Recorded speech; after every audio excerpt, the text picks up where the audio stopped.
বাবা দেখো দেখো আমার জামা ছিঁড়ে গিয়েছে, এবার আমি কি পরবো?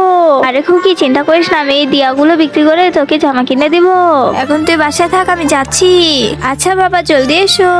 আরে বোন এবার তো অনেক কাপড় এসেছে, এগুলো সিলাইতে হবে। সমস্যা নেই, আপনাদেরটাও সিলিয়ে দিব। আচ্ছা জলদি সিলিয়ে দিয়েন, আমার খুব দরকার। আমি আবার দিয়া কিনতে যাবো।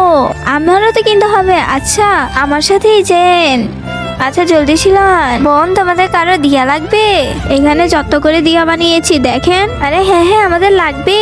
হ্যাঁ দেখেন দেখেন, হ্যাঁ, সব ঠিক আছে। কত টাকা করে? আমি এই গ্রামে সবচেয়ে কম দামে দিচ্ছি, 50 টাকায় 100টা। এটা নাকি সস্তা? 50 টাকায় 100 দিয়া লাগবে না এটা? আরে বোন এগুলো কোয়ালিটি ফুল, এগুলো অনেক ভালো। আরে হ্যাঁ বোন তুমি তো ঠিকই বলেছো, এগুলো থেকে মার্কেটের টি ভালো। নেন আপনাদেরটা নেবো না? হয়েছে স্যার, বলা লাগবে না, নেওয়া লাগবে না, আমি যাচ্ছি। 40 টাকায় দিবেন না? সমস্যা নেই, আমরা সবাই মার্কেটে যাব। এরপর কি হলো সেটি দেখার আগে নিচে সাবস্ক্রাইব বাটনটি কেউ যদি সাবস্ক্রাইব করে তাহলে তার মা বাবা চিরকাল বেঁচে থাকবে, আর যারা লাইক করবে তাদের মনে আসা যেন পূরণ হয়। আর আমি দোয়া করে দিলাম। ওই ভাইটার থেকে নিতাম, ওখানে কম দামে ছিল। এ ভাই এখানে কেউ কি দিয়া বিক্রি করে? আমাদের একটু লোকেশন দিবেন? হ্যাঁ আমি ভালো দিয়া কিনে এনেছি, ওইখানে যান। আচ্ছা ঠিক আছে চল ওখানে, তাড়াতাড়ি বানাই, আজকে অনেক বিক্রি হবে। আচ্ছা বাবা। আরে আপনারা?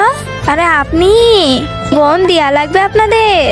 হ্যাঁ ভাই আমাদের দিয়া লাগবে।